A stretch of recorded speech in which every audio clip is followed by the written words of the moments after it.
Os 21 filmes mais épicos que você vai assistir na sua vida. Obras atemporais que nunca vão perder a qualidade e sempre serão lembrados. Acompanhe comigo alguns desses filmes que deixaram de alguma forma sua marca na sétima arte. E sim, essa lista é baseada 100% no meu gosto pessoal. São 21 filmes que eu considero serem os mais épicos que você vai assistir na sua vida. Filmes que até hoje me fazem sentir a mesma magia que eu senti vendo pela primeira vez. A magia nunca acaba, cara, de tão bons que são. Eu quero muito também que esse vídeo funcione como uma troca. Deixa aqui nos comentários quais foram os filmes que mais marcaram sua vida. A quantidade você decide, pode ser top 20, top 10, top 5, o que você achar melhor. Só bora dividir experiências. Não sou crítico de cinema, só sou um cara que admira muito essa forma de arte. Agora vamos para a lista porque pode ser que tenha muitos filmes aqui que você talvez nunca viu e precisa muito conhecer. Muito prazer, eu sou o Yuri e seja muito bem-vindo ao Tô no Cinema. Gladiador. My name is Maximus Decimus Meridius, Commander of the Armies of the North, General of the Felix Legions. Loyal servant to the true Emperor Marcus Aurelius. No ano de 2000 chegava nos cinemas um épico histórico que mais tarde seria visto por muitos como um dos melhores filmes de todos os tempos, sendo dirigido por um diretor que já tinha no currículo obras como Alien, O Oitavo Passageiro, Blade Runner e 1492, A Conquista do Paraíso. Esse cara chamado Ridley Scott tinha nas mãos mais uma história pra contar, só que dessa vez através de imperadores romanos e gladiadores. É uma pena eu não ter conhecido esse filme na estreia, eu fui conhecer bem depois. Se por acaso você viu no cinema, parabéns, se considere um privilegiado. Gladiador deixou seu legado no cinema, não porque foi somente um filme de alto orçamento ou apenas pela popularidade do diretor. Claro que isso também foi importante na época, mas seu grande sucesso se dá principalmente pelo seu roteiro original que constrói de uma forma sublime um protagonista chamado Maximus Decimus Meridius, que embarca em uma jornada de vingança e redenção. 24 anos depois tivemos a continuação da obra que traz Ridley Scott de volta na direção e conta a história pela perspectiva do sobrinho de Cômodo, o vilão do primeiro filme, interpretado por Joaquin Phoenix. Com certeza é um filme muito bom, mas na minha opinião não chegou nem perto do que foi o primeiro longa, galera. Gladiador é um dos filmes que eu tenho orgulho de colocar nessa lista, e caso você não conheça essa obra cinematográfica, eu sugiro muito que você veja. What we do in life echoes in eternity. Mad Max, Estrada da Fúria. My name is Max. My world is fire and blood.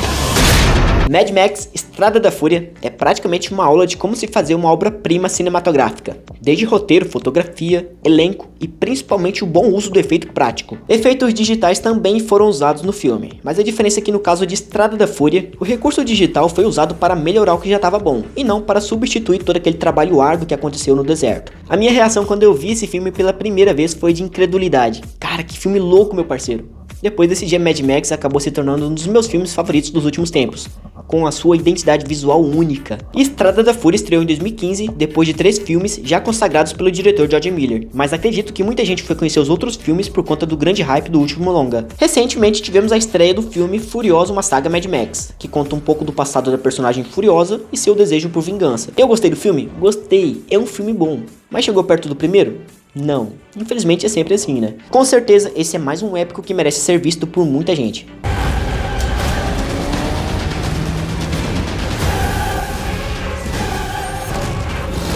Doze homens e uma sentença. Imagina a seguinte situação. Um jovem é acusado de assassinar o próprio pai. Diante disso ele vai a julgamento para assim decidir qual deverá ser a sua sentença.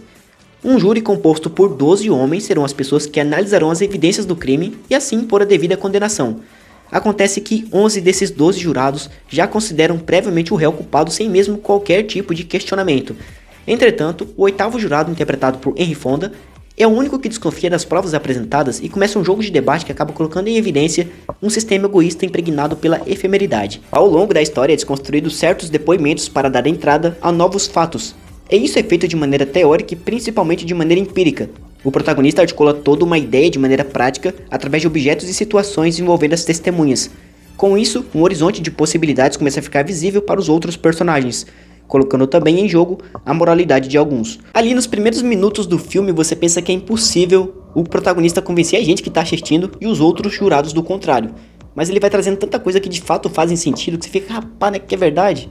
Né, que o jovem pode ser inocente? A dinâmica da narrativa se desenvolve apenas em um ambiente, e o que segura a gente, além de um roteiro bem escrito pelo roteirista Reginald Rose, é também a montagem, que diante de planos fechados, abertos e até contraplanos, guia nossa atenção para a intimidade dos personagens. e para um panorama que até então parecia minúsculo, mas revela algo vasto, podendo ser concreto ou abstrato. 12 Homens em uma Sentença é só um filme que todo mundo precisa ver um dia. O Poderoso Chefão, parte 1. Se dedica à família? Ótimo, porque um homem que não se dedica à família jamais será um homem de verdade. Essa é com certeza uma das frases mais impactantes de Don Corleone. Uma das trilogias que fez história no cinema, com certeza foi O Poderoso Chefão, de Francis Ford Coppola. E pra mim, particularmente, o primeiro filme de 1972 é especial, galera. Para, Yuri, você não tá falando isso só por conta do Marlon Brando, né?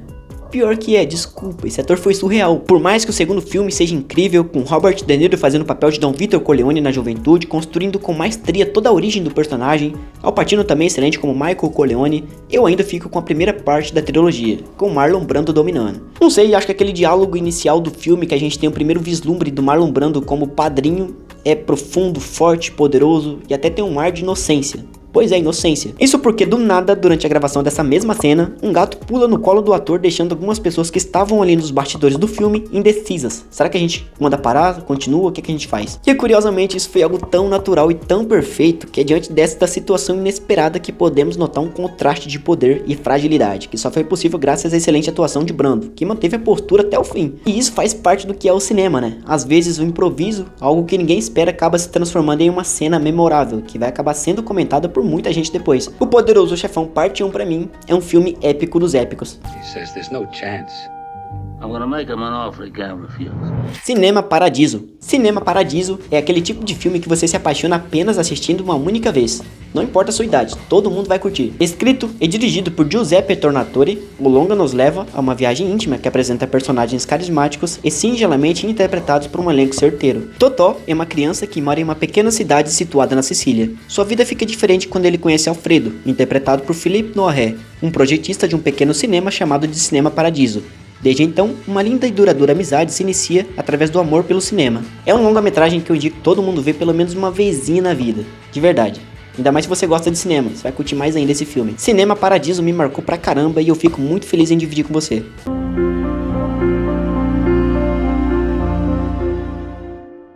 Clube da Luta. Senhores, bem-vindos ao Clube da Luta. Sem dúvida esse é um filme que conta com um dos plot twists mais insanos do cinema. E o mais louco é que quando você assiste o filme mais de uma vez, sabendo dessa reviravolta no final, você acaba percebendo coisas que estavam bem na sua cara, fazendo a experiência ficar, que digamos, mais divertida. Um protagonista solitário que busca seu lugar no mundo. De repente ele encontra alguém que lhe mostra um caminho até uma possível redenção. Redenção essa que só será alcançada através do confronto físico. Edward Norton e Brad Pitt simplesmente deram um show de atuação aqui. Inclusive o ator Edward Norton chegou a acertar um soco de verdade no Brad Pitt, nas gravações. Segundo o diretor, isso foi para deixar a cena mais realista. E ficou mesmo. Filmaço que eu recomendo você assistir umas 10 vezes.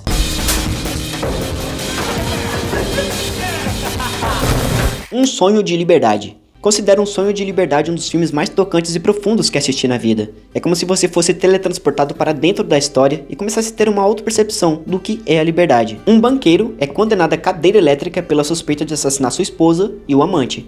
Entretanto, até que a sentença seja cumprida, Andy Dufresne, interpretado por Tim Robbins, terá um bom tempo para fazer alianças e também inimigos. Tanto a jornada do protagonista quanto os arcos dramáticos dos coadjuvantes vai te deixar emocionado do começo ao fim, cara. Get busy living.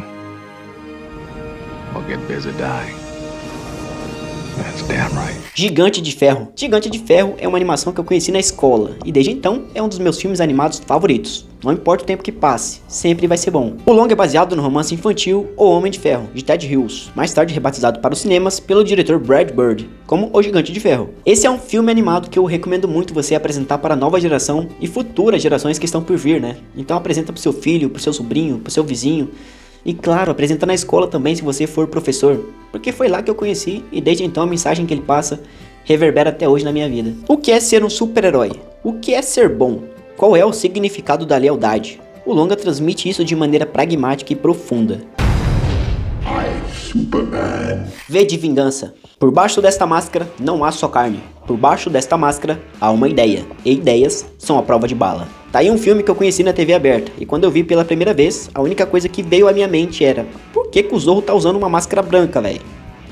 no final não tinha nada a ver com o Zorro. Bonjour, mademoiselle. Em uma Inglaterra, aprisionada por um regime totalitário, surge um homem mascarado que desafia o poder de grandes líderes, ao mesmo tempo que ele também almeja alcançar a sua sonhada vingança. É muito louco pensar que depois de muito tempo, a mensagem desse filme ainda continua sendo integrada nos dias atuais. E só depois que você amadurece que você percebe o quão lúcido o personagem estava. Não sei se eu colocaria V de Vingança como um dos melhores filmes de todos os tempos, mas que foi um filme que me marcou bastante foi.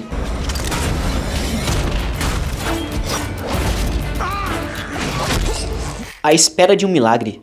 Um carcereiro com problemas de saúde, interpretado por Tom Hanks, se vê compadecido com um novo presidiário que chega à prisão, interpretado por Michael Clarke Duncan. Nesse meio tempo, até o cumprimento da devida sentença, esse prisioneiro demonstra algo que transcende o mundo físico. Pois é, mais um filme memorável do diretor Frank Darabont, que trabalhou em Um Sonho de Liberdade. É uma obra que até hoje emociona muita gente, através da construção dramática e grandiosa vivido pelo ator Michael Clarke Duncan. E claro, pelo excelente elenco, que envolve a gente durante 3 horas. É simplesmente um filme que a humanidade precisa ver um dia. And when they happen in a place like this, Rocky. O mundo não é um grande arco-íris. É um lugar sujo, é um lugar cruel, que não quer saber o quanto você é durão. Vai botar você de joelhos e você vai ficar de joelhos para sempre se você deixar. Quando se fala em Rocky Balboa, não tem como não citar esse diálogo presente no 6º e último filme da franquia, que acredito eu que a grande maioria conheceu através da voz do dublador Luiz Fire Mota. O mundo não é um grande arco-íris. É um lugar sujo, cruel, que vai colocar você de joelhos e você vai ficar de joelhos se você deixar. Você, ninguém vai bater tão duro quanto a vida. E pra falar bem a verdade, eu não tenho um filme específico da franquia que eu goste mais. Pode ser que Rocky 2 ultrapasse essa linha, mas a franquia como um todo pra mim faz parte de uma memória afetiva que eu costumo não distinguir. São muitos momentos marcantes que dificilmente vai sair da cabeça de quem acompanhou a jornada de resiliência do personagem vivido pelo Stallone. E um desses momentos é a memorável subida nos 72 degraus no Museu de Arte da Filadélfia, ao som de Gonna Fly Now, composição de Bill Conti.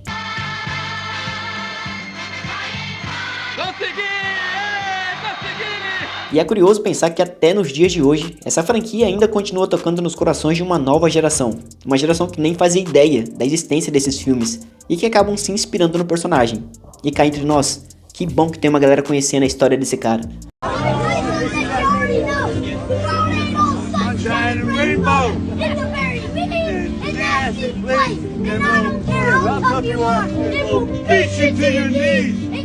É um personagem que inspirou muitas pessoas pelo mundo, e se por acaso você nunca viu nenhum filme dessa franquia, eu recomendo muito que você conheça.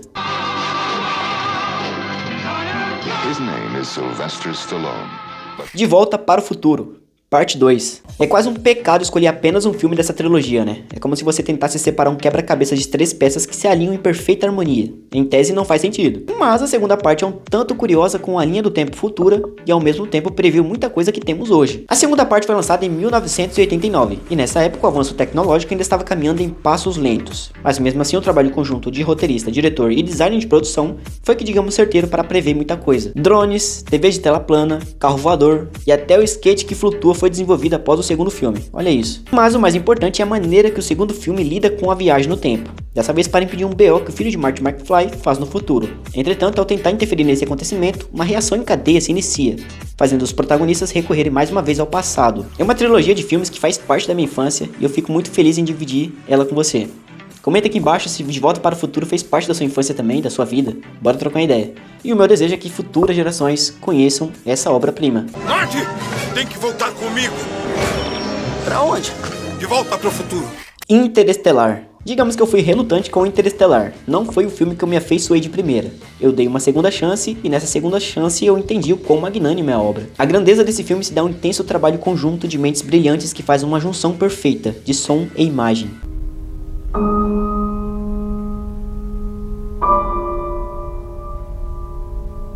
Christopher Nolan sem dúvida fez um trabalho magistral aqui nesse filme, seja plantando um milharal apenas para uma cena específica, construindo um set de filmagem ultra realista que mescla efeitos práticos e digitais, ou até mesmo chamando para o time um físico teórico especialista em buracos negros, para validar toda a ideia central que conduz a narrativa. Mas teve um cara que deu um toque a mais na atmosfera e ritmo do longa, potencializando certos momentos que com certeza deixou muita gente de boca aberta. Esse cara chama-se Hans Zimmer, com a sua trilha sonora digna de Oscar.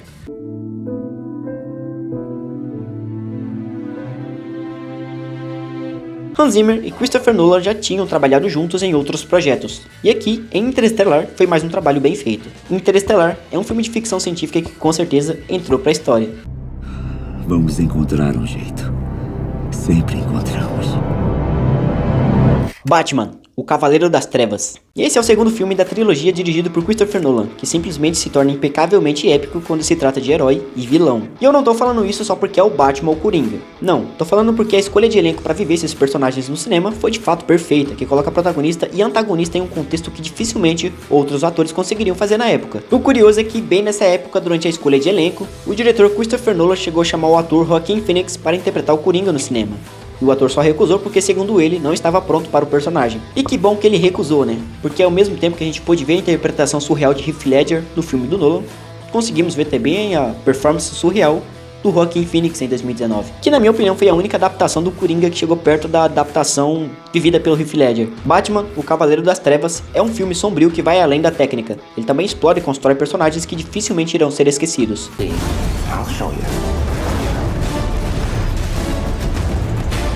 O Senhor dos Anéis, As Duas Torres. Praticamente todos os 3 filmes, dirigidos pelo diretor Peter Jackson, deixaram um marco no cinema, adaptando uma das obras literárias mais aclamadas da história, do escritor britânico John Ronald Reuel Tolkien. A segunda parte da trilogia, para mim, é a mais emocionante e mais épica, com momentos de tirar o fôlego, aparições de personagens emblemáticos e mais uma vez a trilha sonora de Howard Shore, intensificando com maestria cada momento de tensão presente na narrativa.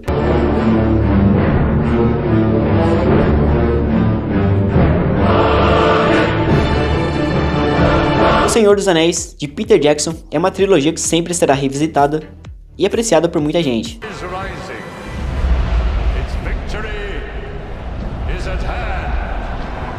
Avatar. Avatar foi um filme que trouxe uma gama de tecnologia em sua produção, e na época foi algo mágico ver esse filme no cinema com toda aquela inovação que contava uma história sobre o futuro e a procura dos seres humanos por algo novo no universo. Acredito que James Cameron conseguiu transmitir sua ideia de forma sublime através da ficção, ideia essa que ele começou a desenvolver no início da década de 90. Durante um tempão o cineasta foi lapidando o roteiro do filme até chegar na sua fase final. Pois é, após Titanic, Cameron, além de escrever o roteiro de Avatar 1, teve também que lidar com a direção do longa, que mais tarde se tornaria um divisor de águas para o cinema e um marco em bilheteria. A experiência que eu tive assistindo esse filme pela primeira vez foi a mesma que eu senti vendo Mad Max Estrada da Fúria. Um vislumbre muito bom que dificilmente irá sair da memória. Hoje Avatar se tornou uma das principais franquias que leva uma galera ao cinema. Segundo James Cameron, teremos mais filmes por aí.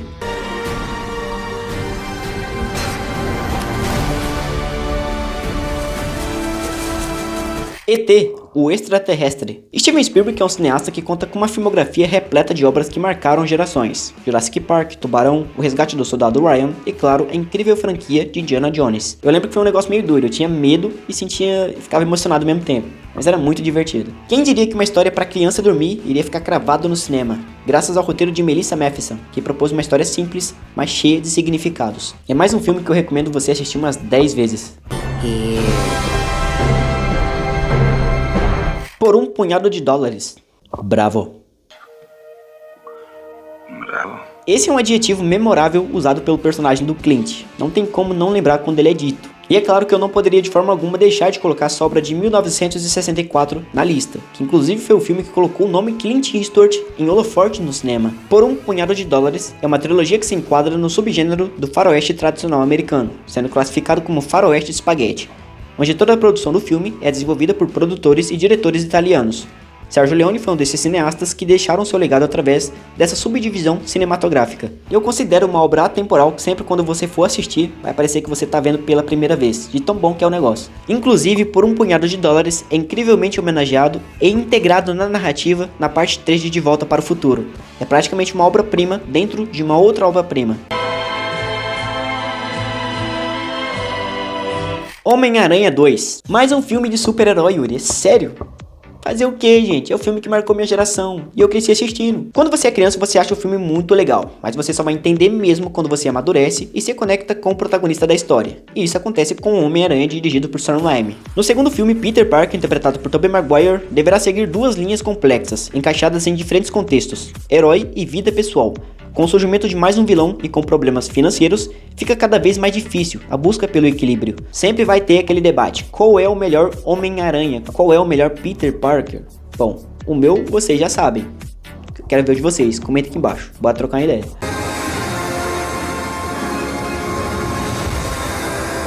Onde os Fracos Não Têm Vez. Onde os Fracos Não Têm Vez para mim é um filme que consegue passar uma imagem muito forte e quase genuíno, se tratando de psicopata. É sério, você vê a atuação do ator Javier Bardem como Anton Chigurh, com aquela caracterização carregada e inadequado para o local que se desenvolve a história. A sensação é que a imagem desse certo personagem causa na gente é de que é um perigo constante, sempre quando ele aparece em tela. É simplesmente um filme que te faz ficar tenso do início ao fim. É um filme que eu curto até hoje quando eu assisto.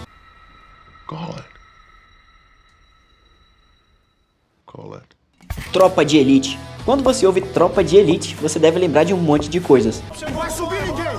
Vai subir ninguém! Pois é, a maioria é meme. 23, o senhor tá sem bandoleira, amigo? Uma altura dessa do campeonato, o senhor tá sem bandoleira, 23? O cinema nacional deixou o seu legado e evoluiu ao ponto de apresentar nossa identidade ao mundo.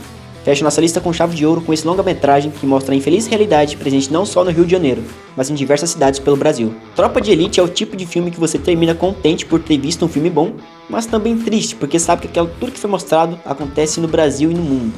Doideira, né?